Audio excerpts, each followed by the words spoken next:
Oh my Lord, what a sick society have we entered into, my Allah.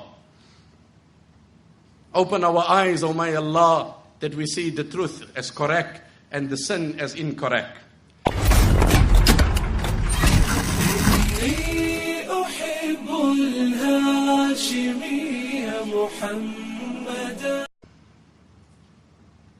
One youngster says, I read in one kitab, he says, I was walking by night, my gaze fell on a strange woman. Suddenly I seen myself drawn towards her. I tried to lure her and invite her, and it was a bright night, the stars were shining upon us, and I said to her, Ma yarana illa al-kawakib. Ma yarana illa al-kawakib. It's a bright night, it's only the stars that are shining upon us. Come close to me, we could perhaps indulge and enjoy, and we could satisfy our fantasies. What an answer came from that girl. She said, فَأَيْنَ مُكَوْكِبُهَا فَأَيْنَ مُكَوْكِبُهَا. You say only the stars, we are only exposed to the stars. What about the creator of the stars? Are we not exposed to him as well? فَلَمَّا جَنَّ عَلَيْهِ اللَّيْلُ رَأَى كَوْكَبًا قال هذا ربي فلما أفل قال لا أحب الآفلين. The stars will disappear, appear and disappear. But the creator of the stars, you cannot veil him, he never disappears. صاحب الشهوة عبد إذا غلب الشهوة أضحى ملكا. Here we have a conflict of definition. And let me say something at this juncture.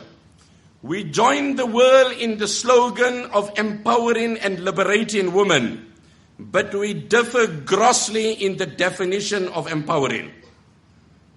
We join the slogans of liberating women. We are in harmony with those sentiments, but we differ grossly.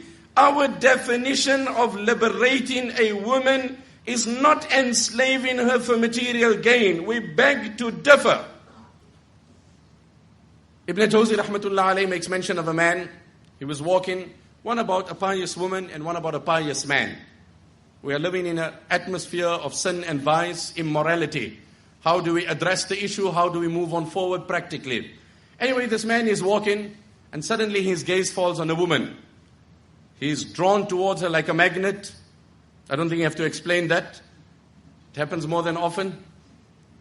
He couldn't contain himself. So he decided to put pen to paper.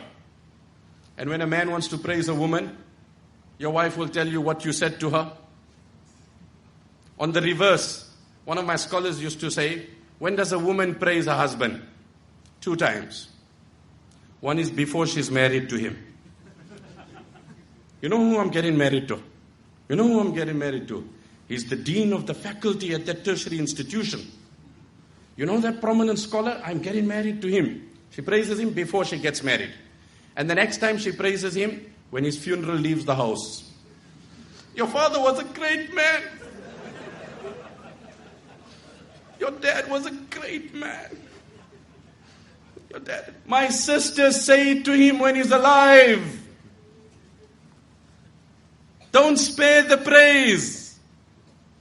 We have become a nation, it takes the deaths of people for us to acknowledge them.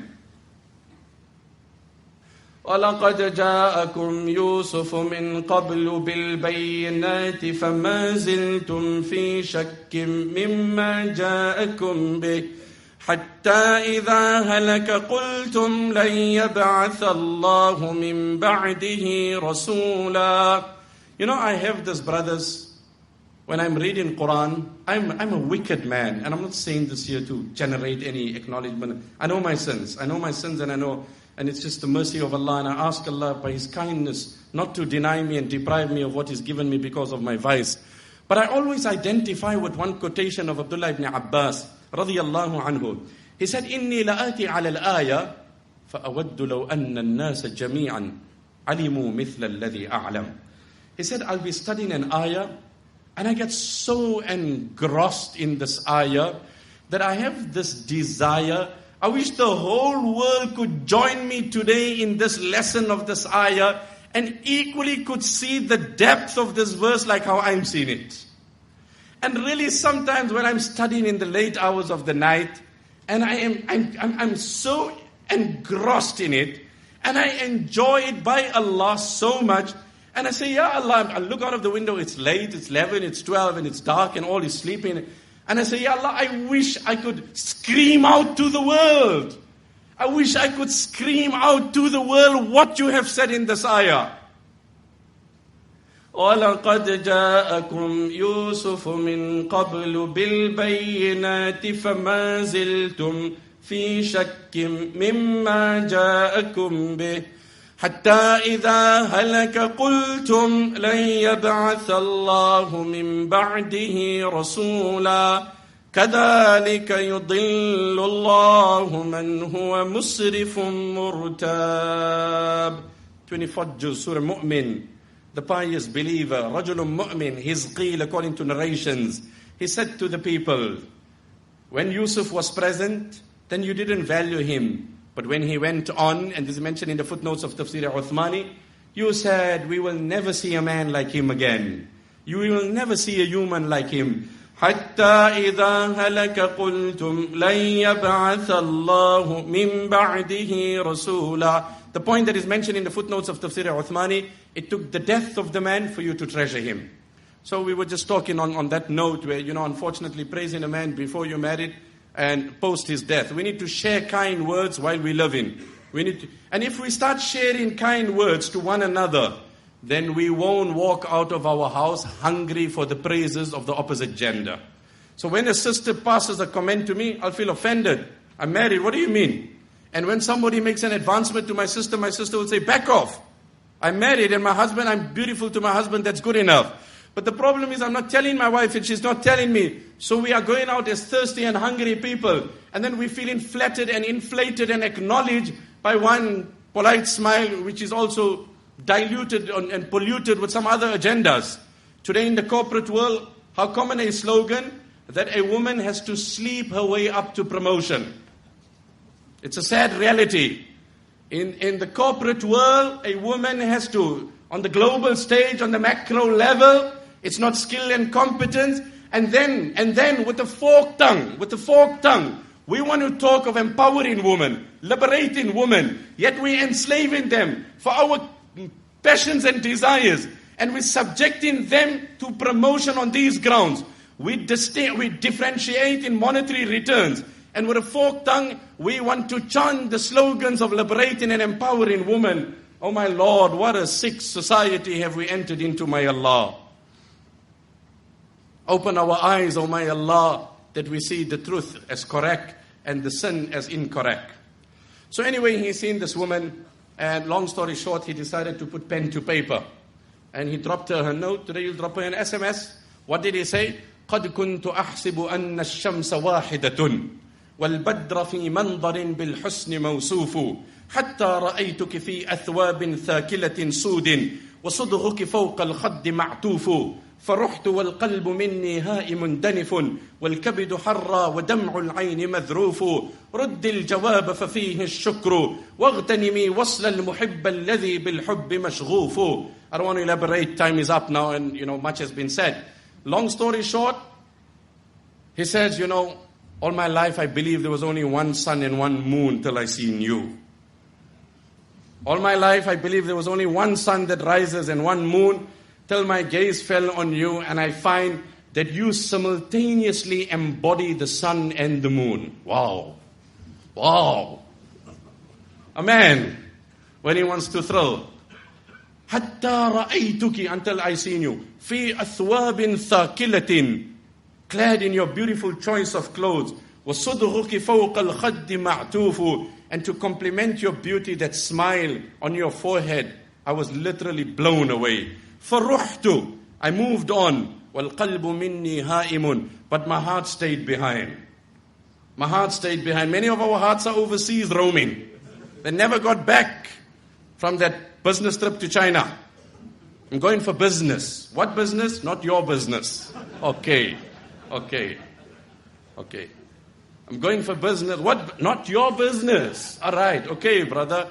My brother, Wallahi al-azim. If you went and you made zina, and you made 5 containers, and you made $500,000, Nay, add more zeros and make it millions. That wealth is bereft of goodness. It's devoid of barakat. Because all that money caused one zina in your life. Caused one zina in your life. Love hand to mouth and meet your Creator with a pure life. My heart stayed behind. And I couldn't detach from you. So please respond. I anticipate your prompt reply. And I look forward to a positive response. I'm really infatuated over you. The reason why I said this was not to give you a light moment and to thrill you, but rather to tell you the answer of the sister. And may Allah make that the answer of my sister. Allah forbid that any male makes an advancement to her. But this is the answer of our great woman of history. She said, إن كنت ذا حسب زاك وذا نسب إن الشريف بغض الطرف معروف إن الزناة أناس لا خلاق لهم إن الزناة أناس لا خلاق لهم فاعلم بأنك يوم الدين موقوف واقطع رجاك لحاك الله من رجل فإن قلبي عن الفحشاء مسروف. She said, oh brother, your apparent appearance suggests piety. Your appearance suggests piety. And in harmony with your appearance, the right thing would have been that your gaze is low. إِنَّ الشَّرِيفَ بِغَضِّ الطَّرْفِ مَعْرُوفُ. You should know better. I could give you the moment, spare you the time, and we could indulge. But those who commit zina are bereft of all goodness and happiness, and they never see bliss and joy in their family or their children. وَعْلَمْ وَقْتَعْ رَجَاكَ. Terminate your false fantasies. Abandon your false hopes. Oh my Allah, let these hopes die today. Say Aameen. Oh my Allah, let these false aspirations dwindle and never reoccur, my Allah. Oh my Allah, what wrong have I done? And yes, I have done, my Allah, too much wrong, because of which I have become a vessel of carrying filth in my heart, my Allah. Oh my Allah, clean this heart, purify this heart, so that your countenance can descend in this heart, so that your nur can empower this heart, my Allah. So with my eye, I see your greatness. With my ear, I hear your greatness. With my tongue, I glorify your greatness, O my Allah. وَقْتَعْ رَجَاكَ لَحَاكَ اللَّهُ مِنْ رَجُلٍ فَإِنَّ قَلْبِي عَنِ الْفَحْشَاءِ مَصْرُوفُ. My heart is averted from sin. It hit him and he says, a young girl, she's more conscious of Allah than you. And he felt embarrassed. He gave up a life of sin. He then obeyed Allah and he was making tawaf one day, clad in a simple garb.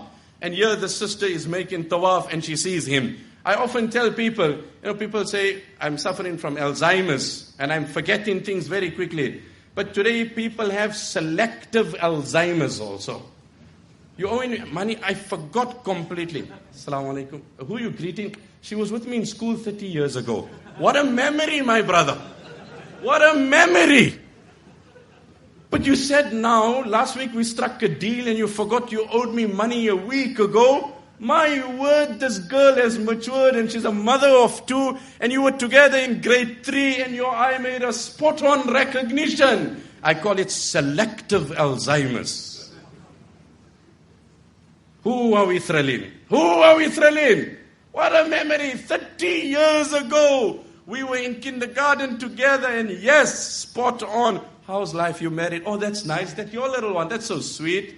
MashaAllah. Who you got married? Oh, you got married to him. Good, good, good. I always think of you.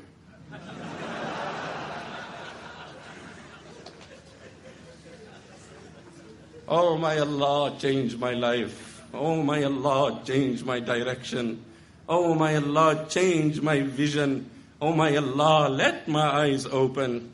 Oh my Allah, let me not die like this, my Allah. Let me not die like this. Can the dynamics of my prayer change from tonight? 80% of my dua is he owes me and I owe him and I want this and I want that. And in the tail end, there's a bit of spiritual needs that are just blended in and the dua is wrapped up. Can I start off with my spiritual needs, make that the focus and the be all, and in the end, just bring in whatever material needs I have. Allah, I am living on this world and I have to live. And I have certain needs and necessities and amenities. And I ask of you to sustain and preserve and protect. Can I change the dynamics of my prayer? So he's making tawaf, she's making tawaf. She spots him clad in the simple clothes. She says, هَلَّكَ فِي الْمَبَاحِ. Brother, I'm ready to get married to you. Would halal nikah be an option? He said, sister, that was an option before I was introduced to the beauty of Allah. Now that I've tasted that, haram and halal, I'm clean from both. قد كنت أروم ذلك قبل أن أعرف الله وأحبه والآن قد شغلني حبه عن حب غيره. So she said, that's great. I'm at the Kaaba. I won't speak a lie.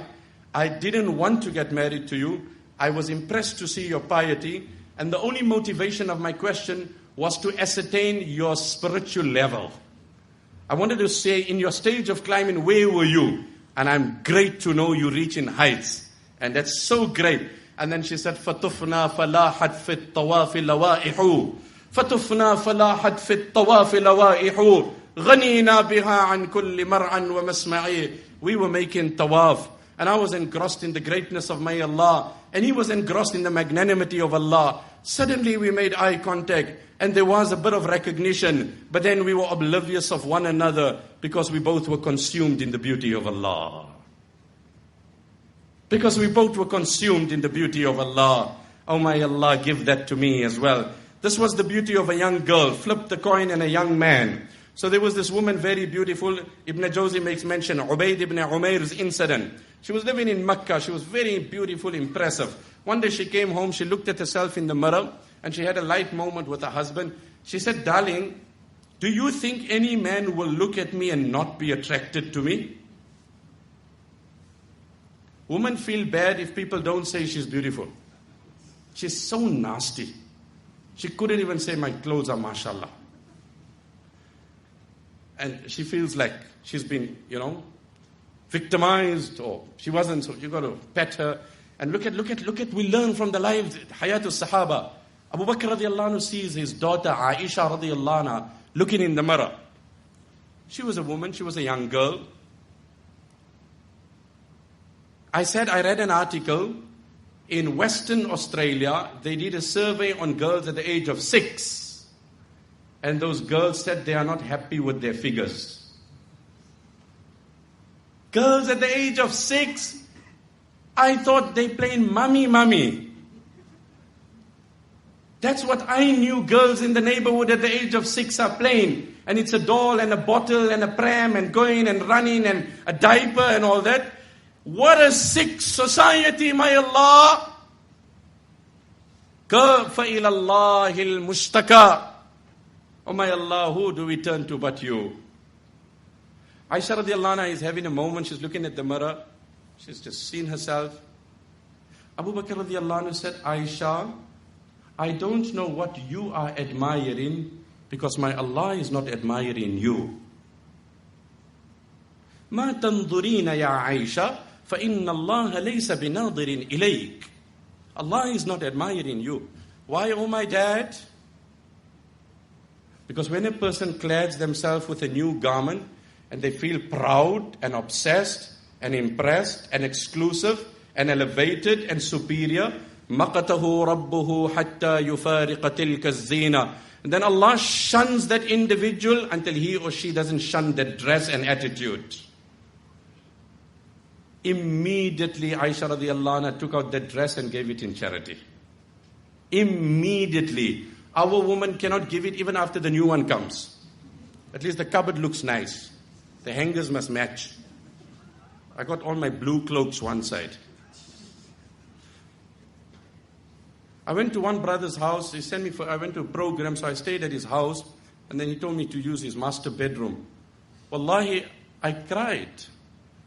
And I went in there and I thought it was a shoe shop. I thought it was a shoe shop. I guess he meant good to give me his best bedroom. And he didn't want to expose me, or he didn't think much of it. But I made a dua in my heart. And I do this whenever I go. I say, Allah, wherever I go, people host me with the best of kindness and I have nothing. But they respect the appearance of knowledge. Allah, my prayer is not give them more money, give them deen, Allah. Give them iman, Allah. Bring their children to you, Allah. I'm not here to make dua for their wealth and that. They show me this respect on the appearance of deen. I don't have it, but it's a shape that you have hosted me and acknowledged me and respected and revered me. Those who had it are elsewhere and they have moved on. The Arabic poet said, قَدْ ذَهَبَ النَّاسُ وَمَاتَ الْكَمَالُ وَصَاحَ صَرْفُ الدَّهْرِ أَيْنَ الرِّجَالُ هَذَا أَبُو الْعَبَّاسِ فِي نَعْشِهِ قُومُوا فَانْظُرُوا كَيْفَ تَسِيرُ الْجِبَالُ. When Abu al-Abbas, who was a great person, passed away, someone said, قَدْ ذَهَبَ النَّاسُ, the prominent people have gone. وَمَاتَ الْكَمَالُ, and perfection has moved on. Even the time called out, where are the humans? Where are the humans? The reply came, here are they in their coffins and here are they in their graves. Stand up and see how giants and mountains are relocated to cemeteries. قُومُوا فَانْظُرُوا كَيْفَ تَسِيرُ الْجِبَالُ. So anyway, she came home, she asked her husband, do you think any? He said, of course, I know of a man by the name of Ubayd ibn Umair. He will never fall prey to your beauty. He said, give me the chance, I will mislead him. I will end on this, inshallah. He said, go, you have my permission. He leaves. She leaves. He had a discourse in the Haram Sharif. She comes in the Haram. She says, Sheikh, can I have a moment with you, please? I need to ask you something. So that's fine. Goes to the corner there. فَأَصْفَرَتْ عَنْ وَجْهِهَا. She unveils herself. Absolute beauty. Absolute beauty. So he drops his gaze, says, sister, please, please, istatiri, can you kindly conceal yourself? She said, inni qad futintu bik. I'm infatuated over you. He said, okay, I want to have a moment with you. Sheikh said, okay, no problem. 3 questions, you answer it, and then I will look into your request. He said, oh, no problem, my darling. We would say, I was about to tell her no, but when she said, darling, I melted, man. Ya Allah, I just felt that she was so polite. My brother, remember my words. You either walking out from this gathering with a drug, or a gambling habit, or a woman, or your Allah. You can't walk with both. You cannot walk with both. You either having a thrill or pure happiness. You either having an excitement or wholesome bliss. You either excited for the moment and happy for the rest of your life. Thrilled for the occasion and overwhelmed for the rest of your life. Decide what you want. This is the call. Apply your mind. You tell your son, these are the perks and the luxuries you enjoy. I need performance from you in academics and Islamic studies. It cannot be that you don't perform and you enjoy the perks. If you don't perform, you toil, you labor, you earn, you provide for yourself. But if you show me results, all is done. All is taken care of. And without stress. We tell our children, all we want is do your thing and I'll take care of the rest of it. Long story short, she says, answer 3 questions. She says, okay, no problem. Number 1. لو جاء ملك الموت ليقبض روحك أكان يسرك أني قضيتها لك. Sister, let's forward time. Let's speed it up. Let's fast forward it and bring it to the moment of death. And here's the angel of death knocking your door. And here you have your records.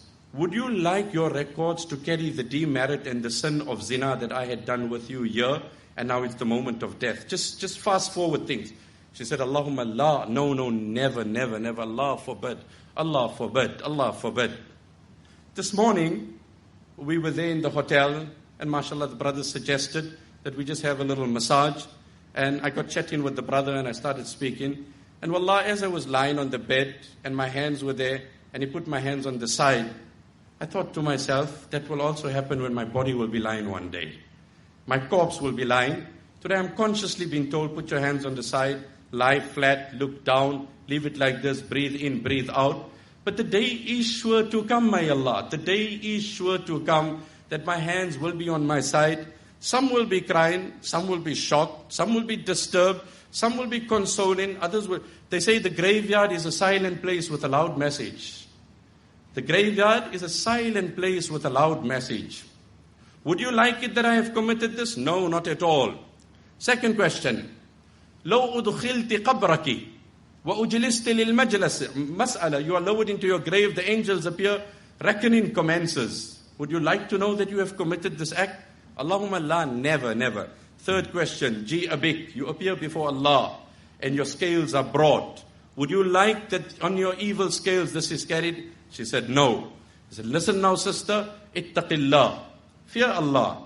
You're a good woman, coming from a noble house. Allah has favored you with everything. Don't throw your ni'mats away. Don't abandon what Allah has given you. Preserve your relation. Fear Allah and change your life. She comes back. The husband says, what happened? Did he fall prey? She says, Anta battal, wa nahnu battalun. My husband, you wasting your life and I'm wasting my life. فَأَقْبَلَتْ عَلَى الصَّلَاةِ وَالصَّوْمِ وَالْعِبَادَةِ. And then she devoted her entire life to worship and piety and virtue. And the husband used to even say, now, what happened to Ubayd ibn Umair? My wife used to be a bride for me every night. She's now become a monk. I just told her that, you know what, he won't fall prey. But now suddenly she's not making hello to me also. She's changed the whole focus of her life. These are my last 2 words to you. And I say it to you because you have studied the fiqh of Ash-Shafi'i rahimahullah. I pray for him so much that you possibly know not, because I am one of the most fond people of his poetry and his advisors. He said, Sahibtu Sufiya. I stayed with many pious. And I had the company of learning and drawing from the knowledge of great giants. And I can summarize all my knowledge and my information and my wisdom that I've acquired from all the pious in 2 words. Oof. Just the thought alone gives you a shiver and makes your hair stand. A man like Ash-Shafi'i, who left a legacy, who left a school of thought, who authored 200 books, who was one of the poetic people of his time, he said, I sat with them all, I learned from them all. I summarized my stay with all the scholars to 2 words. Number 1, al-waqtu sayfun. Al-waqtu sayfun. In qata'atahu aw qata'ak. Time is a sword. Either you cut it or it chops you. Time is a sword. Time is a sword. It's going, my brother. It is going. It's happening. It's moving. Yes, the year has turned. And we see the presence of a new Ramadan. Yes, I'm over the 30 mark. And for some, I'm over the 40 mark. And for some, am I a grandfather? Am I a father? Has this happened? Has this boy shot up? Yes, it has happened. The first thing I learned, time is a sword. Either you cut it or it chops you. And number 2, وَنَفْسُكْ إِنْ شَغَلْتَهَا بِالْحَقِّ أَوْ شَغَلَتْكَ بِالْبَاطِلِ. Either you engage it in Allah's obedience, or then it engages you in Allah's disobedience. Either you say, I'm reading Quran, or then your ego says, I'm going on the net. Either you say, I glorify Allah, or then your ego says, I'm popping a pill. But there is no in between. Either you engage in it, or it is engaging you. That is the harsh reality. Someone said it very beautifully on the note of time. The past is history. The past is history. The future is a mystery. The present is a gift. That's why they call it a present. Why do they say it's present tense? Why? Because it's a present. It's a present. Nature has given you a present. You are walking out here, my brother. We say, as you leave out, there will be a gift bag. Make sure to collect your gift bag. There will be a complimentary voucher. There will be a CD. Walk out with your gift bag. And it's a gift given to you by Allah. And what do the world call it? They call it the present tense. Why do they call it the present? Because it's a present. As they say, aspire to inspire before you expire. Wa akhiru da'wana alhamdulillah.